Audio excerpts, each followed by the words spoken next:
Welcome to Rotary and Serving Our Community. Today with us we have a very special kind of program. We are going to be looking at Rotary and how it works with local government. And with me today I have Dave Durflinger. He is Carpinteria City Manager and also a member of the Rotary Club of Carpinteria. Welcome, Dave. Thanks, Wade. And we also have Eric Onnen, who is a past mayor, city council, and a member of the Rotary Club of Goleta. Eric? Thank you, Wade. Both for joining us. I want to start with you, Dave. Tell us a little bit about yourself, a little bit of history. As you said, I am the city manager in Carpinteria. I've been employed by the city for 16 years now. I started out as the community development director in 1999. Before that, I worked for 13 years out in the Coachella Valley by Palm Springs for the city of Cathedral City out there. And my background is in land use planning, so I was a city planner out in Cathedral City. In Carpinteria, I was hired as the community development director, did that for a couple of years. And it was during that time that I was invited by a council member, Dick Weinberg, former mayor and council member, to join the Rotary Club of Carpinteria. Okay. So since 2000, I've been a member of the Rotary Club of Carpinteria. Also around that time, 2001 actually, I was promoted to city manager, hired as the city manager, and I've really enjoyed that. That's great. Thank you. Eric, how about you? Well, you know what, I got to come to this area in, I think it was 1978. I came from the South Bay area, Southern California, came up to go to UCSB, like so many people, I guess, that came to this part of town, and fell in love with the area. And of course, by the time I was done with UCSB, I was a transfer student, so I only had a couple of years. I was convinced I had to find some way to stay in the area. And I was fortunate, I worked my way through college, so I continued working there, still there today, Country Meat Market and Catering Company. Right. That's how I worked my way through college, continued working there. Eventually started our business. We opened business in 1983, the Santa Barbara Airbus.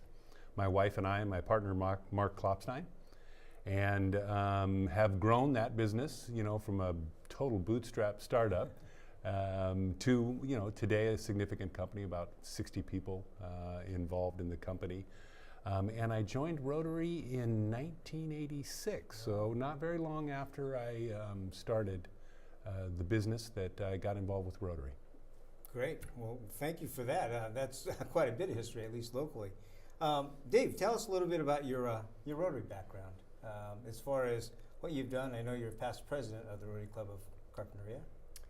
Yeah, president 2007-8, had a great year. As I mentioned, began in 2000, joined the Rotary Club. And at the time, I really didn't know anything about Rotary, other than that it was a service club. I wasn't sure if it was a fraternal organization or a service club.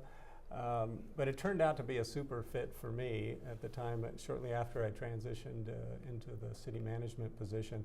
And I really needed to, coming to a new town, small town in particular that Carpinteria is, to get to know the community and get to know folks. And Rotary was a great way to do that. And being a service organization, of course, it has many connections out in the community. We're always looking at needs and meeting those needs through service projects. And so it was an excellent way as a public agency employee to learn that side of Carpinteria too through Rotary. Right. Now, how about members? There must be some members that are also working with you, I would say, as far as with the city part.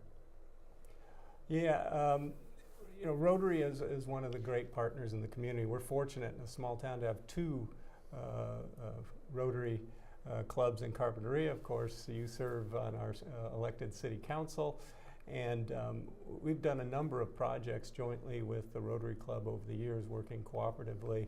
The Tomal Park project, one of those projects. They've helped us fund accessibility projects, a lift at the community pool, a ramp at the Veterans Hall. So just many projects. The Rotary Clubs of Carpinteria have always been a super partner with the city. How about you, Eric? A little bit of history on Rotary. I started, as I said earlier, I joined the Goleta Rotary Club. At that time there was only one. Today there are two, the Noontime Club and the Evening Club. I joined the Evening Club in 1986, was brought in by my next door neighbor where my business was located, James Smith, I don't know if you know him. Still in the club today. Wow, yeah. And the funny thing is that as a new business person, as an entrepreneur, it's all about business. You're trying to figure out how to survive, how to grow, how to meet the next payroll, those kind of things. So I joined Rotary purely for selfish reasons. It was, no doubt about it. It was like, I'm going to find a networking opportunity. I'm going to meet people in the business community. It was amazing how quickly that changed from what you do in Rotary, that the reality is you go there and you serve. You do what Rotarians do, and all the rest of the things flow naturally. The folks who probably don't last in it is think that it's about business first. It's about service first. And the business aspects flow from that. And we do business with each other. We help each other out. In some respects, the Rotary Club has been a board of directors for me in my company.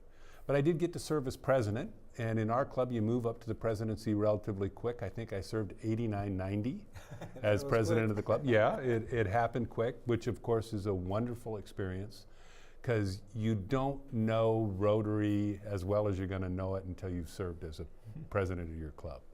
You know, getting better in touch with the district, knowing the bigger picture, and of course working through some of the issues that come with the club presidency.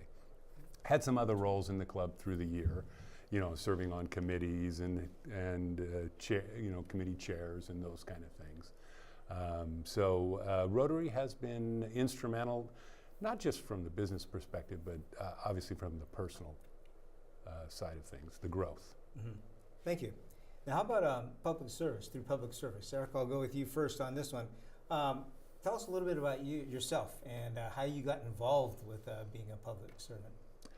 Well, I served on the Goleta City Council, was elected in 2006. We started right away that December of 2006, served till 2010. The last year I was the appointed mayor.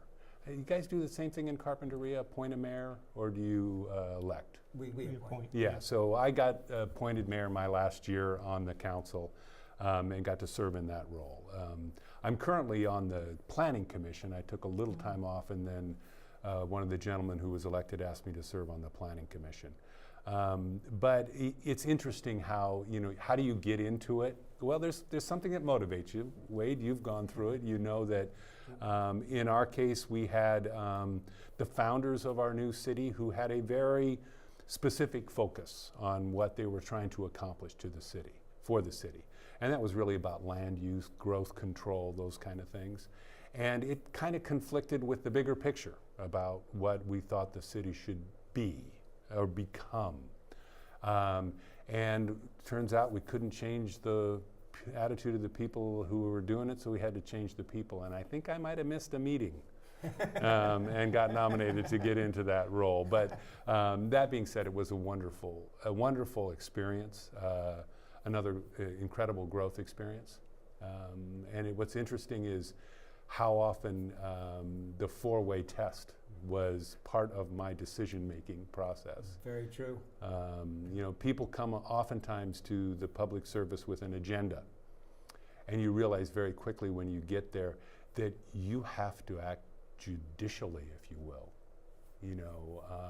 Your decision-making can't be just about what you think is right. You really have to weigh the facts, the information, and come to a decision that's beneficial to all concerned. Very good. That's very true.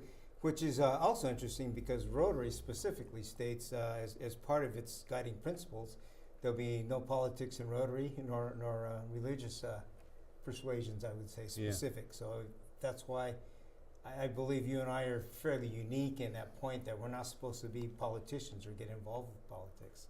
So we have the four-way test right behind me. That is a good example of how it works out. Yeah.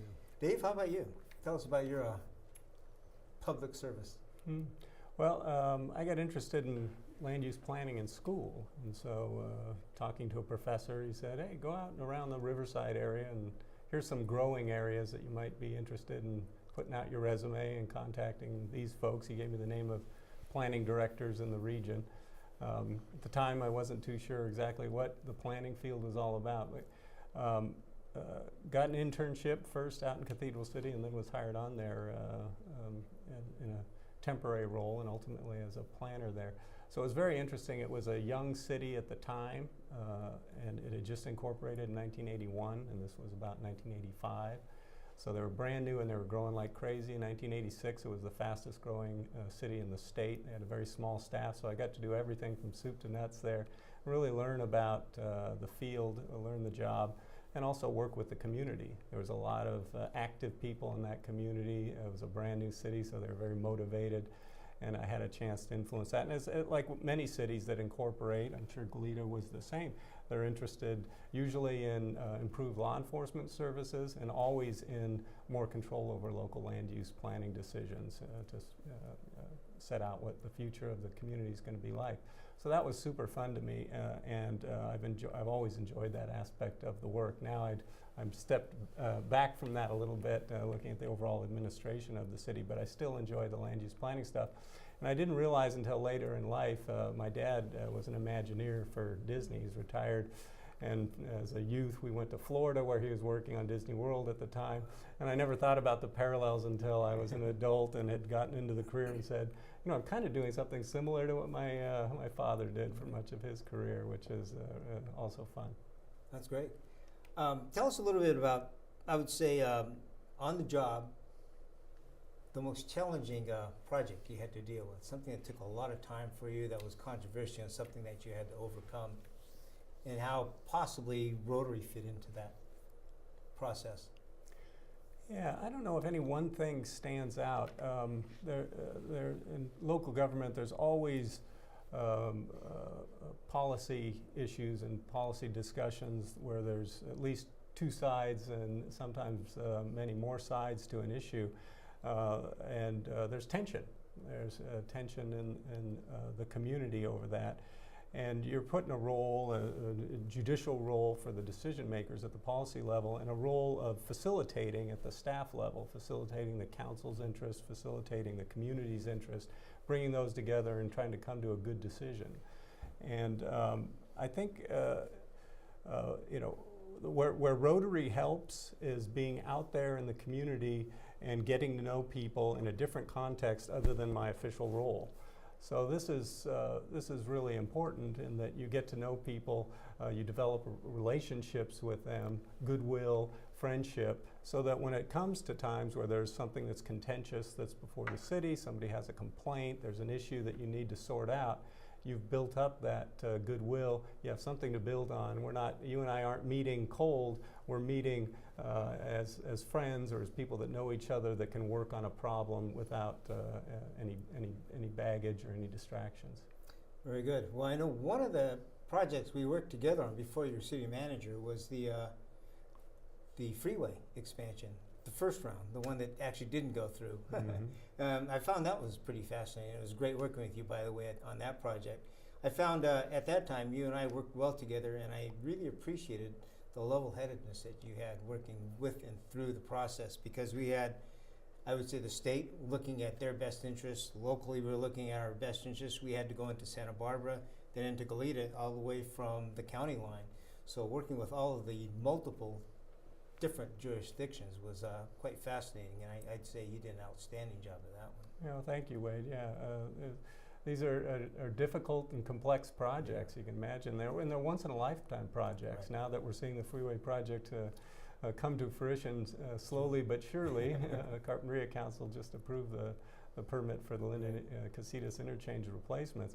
You really can understand the complexity of that, working through the different agencies, and that really requires, to reiterate the point I made before, the entire community to feel comfortable and feel confident with those decisions. And I think you know, the relationships you build through, in part, Rotary and other relationships in the community are critical to moving those kinds of complex issues forward. Great, thank you. How about you, Eric? One of those challenges you faced?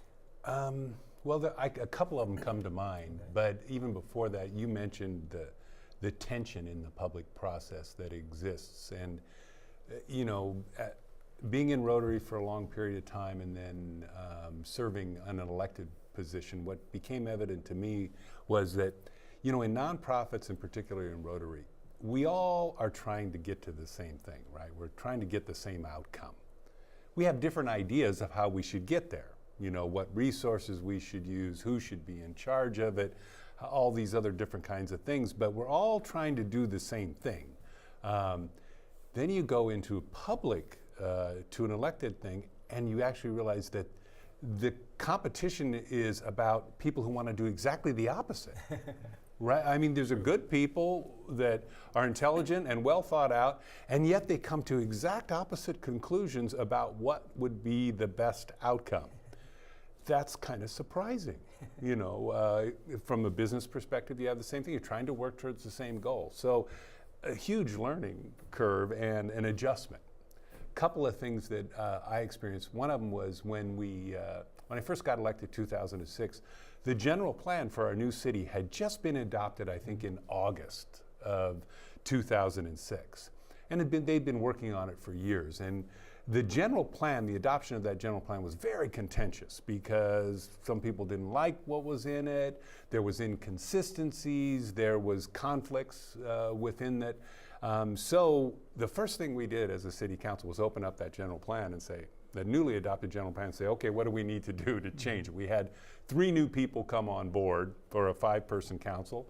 The majority changed. Let's look at that general plan.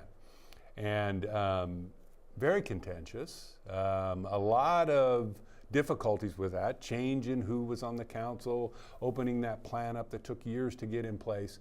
And the good thing is we came to the idea of, okay, anybody who wants to tell us what they think should be changed, you tell us. We're going to make the list, and then we're going to go through that list. And so we started from a very open, transparent process, and didn't say we're going to lean one way or the other. It's like, okay, let's all make the list. It doesn't matter who you are, what you think. We're going to be totally opposites. We still get on the list. And then we work through from there, bringing it down to a manageable number of amendments to the general plan. Another one that was also very interesting was on the Planning Commission just a few years ago. We had the local McDonald's at the Camino Real Marketplace wanted to have a drive-through. In fact, they originally designed it with a drive-through, always wanted to have a drive-through, but in the original rounds it was contested. They decided to wait, finally brought it back a couple years ago, and looked like a totally viable idea, was in the right zoning district, everything seemed to fit. But when the hearing came to the Planning Commission, we had the most overwhelming turnout of people, and not predominant, but a lot of them against it. And we had people coming out of the woodwork, like a past county supervisor and a variety of other people saying, they should not have this drive-through. Anyway, that was a very difficult, I won't bore you with the conclusions, but it was a very enlightening and difficult one, because it seemed like on the face of it, how important is a McDonald's drive-through in our community? And then it turned out that from the participation and the adamancy that went through it, it was very important how it turned out, one way or the other. So those were a couple of the difficult things. That was a good comment you made about the transparency about it and being able to see. I noticed one thing that a lot of in common with other Rotarians that also serve as public servants is that transparency, the fairness. That seems to be the predominant focus of each Rotarian as they come forward. Have you seen that as one of the primary examples of what makes a good person filling that position for you? In the elected capacity? Exactly. Yeah, I would think it, I think the fundamentals that we all talk about as Rotarians do translate very well. In that you set yourself aside and try to deal with the issue in front of you, and try to have, and I shouldn't use the word try, because I know Yoda says there is no try, right? It's do or do not. But you want to have an outcome that is positive. And sometimes that means a compromise between these competing interests. Mm-hmm. And sometimes it's not. Sometimes you have to actually have one competing interest win or lose. which I think is probably the more difficult one to come to. I would agree. There again, usually you'll base it on the best outcome for the majority, what works out best, Mhm. and in fairness to the entire group. So I see that. How about you, Dave? Have you experienced any of that? How Rotary works in with you as far as the transparency, even at the management level? Oh, absolutely. I think it's interesting with city management ethics, public agency management ethics, and the law align so well with kind of the four-way That's test true. in terms of things like transparency and goodwill and this kind of thing, and the equitable distribution of resources in some ways, right? That's a big part of local government, is ensuring that our resources, our services are delivered to everybody in the community in a fair and equitable way. And Rotary certainly encourages that in a way that it works with the community. So, and of course, there's all kinds of laws that talk about transparency. We work in a very transparent business in local government. From the way we conduct our business in public meetings, making sure that all the information is available to the public, Public Records Act requirements that ensure that anybody can come in at any time and see records and files and budget information. We have public committees where we develop recommendations. So it's all a very public and transparent project, and that is echoed really in what Rotary is all about, being very transparent in the way they do business. You know, another similarity, interestingly, about Rotary is it's a bottom-up organization. As you know, it values the individual member and the club. So the business of Rotary gets done at the club level. You're out in the community, you understand the needs of the community, and you implement that through club service projects. It's not at all top-down. And that's reflected, interestingly, in local government, which in the United States is the same way. We deliver services. The closest government to the people is local government, county and city services, and we deliver those directly to the people. So that's where people get engaged in government, participate in government, is at the local level. Similarly with Rotary, it's at the club level. So I find those parallels really interesting, from transparency to just the way the organizations work. Very good, thank you. Eric, question for you. On the serving city council as an example, or even planning commission, what project or event did you do with Rotary that was actually a part of that you were able to coordinate the two efforts together? So I know you work with the other club doing, for example, a 4th of July celebration. That's a good example. Thank you for helping me with that, Wade. It's big. But we do an annual event out at Gersh Park in Goleta.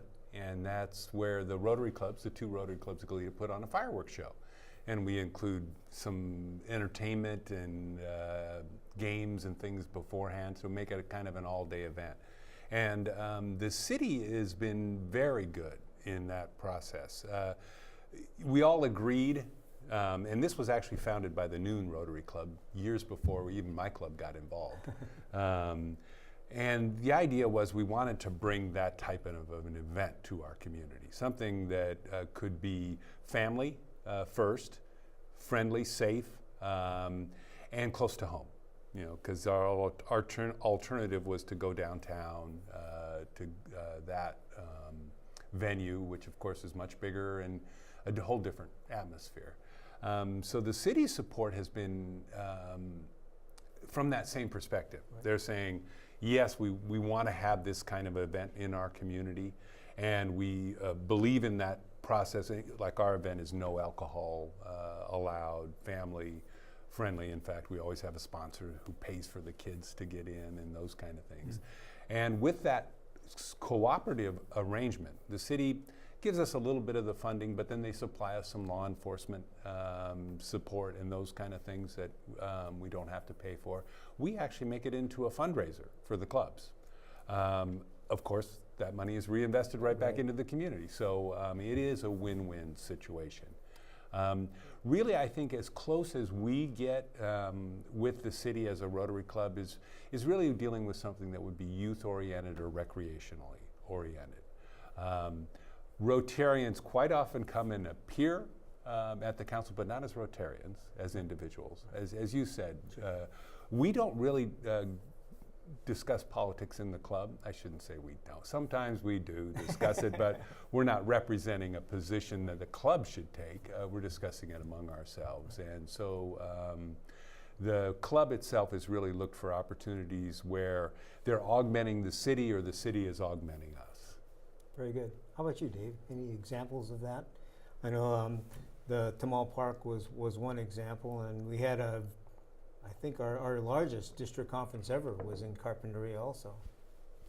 I think, as Eric said, it's worked both ways, where the city has come to the Rotary clubs and say, hey, we have a need, can you help us? And where Rotaries come to the city and say, hey, we're looking for a good service project.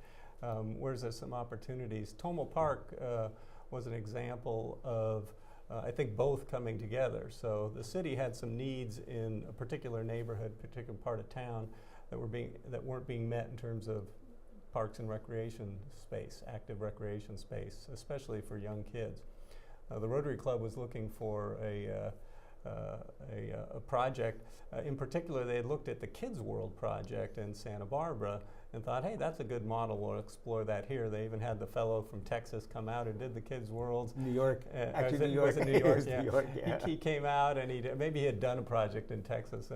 That's true, he did. He came out to Carpinteria, he talked to some school kids, he got some ideas about the project, and he pitched it, and it looked like that was going to go. Then we decided where we had to find a spot for it, and it turned out that the Linden Field area there, as you know, was the location for it. Well, that was on old state park property, and so it went through a process where the idea was it really should be an interpretive play area based on the legend of the Rainbow Bridge and the Chumash culture, and it evolved from there. And that was a very collaborative process with the state parks, with the city, with the Rotarians. They were all open to finding a solution and ultimately getting that park built. And now meets a great need down in that neighborhood for kids and the public. So I think that's a good example. The other one is the accessibility improvement projects from a number of years ago that the Rotary Club both Rotary Clubs took on.